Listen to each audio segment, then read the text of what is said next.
Okay guys, little carb information here.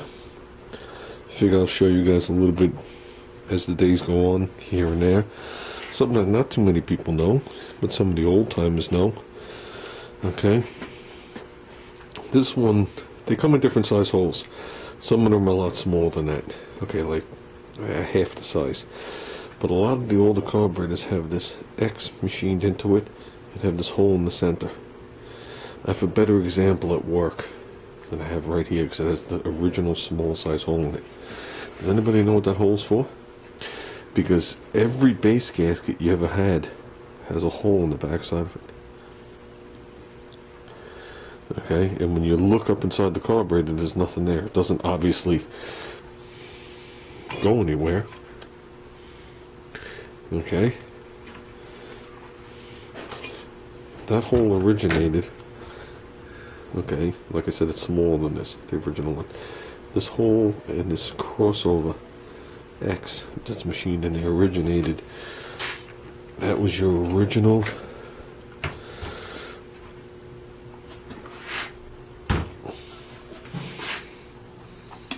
idle speed adjustment.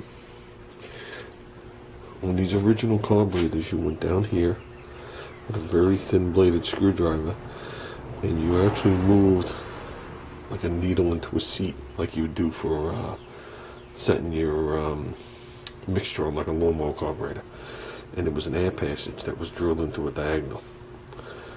Okay, so you had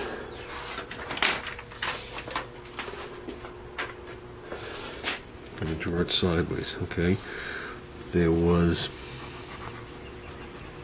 a tapered seat with a hole. Okay, then there was a passage coming up. Whoops. And then in the center here was the threaded part. Okay, so let's get this right. This hole on the bottom is the hole I showed you underneath the bottom of the carburetor. This right here is this right here. This is a passage where it was drilled in, which would come out over here. Okay, obviously this one doesn't have it. And inside here at the bottom, okay, there was a spring and a needle. Okay, and this needle blocked off this passageway, this air passageway, into the intake manifold. That's why that X is machined in there like this, to make sure it got to all four spots of the intake manifold, because most of them had a divider, if you remember, and they were dual plane, so it had to get across.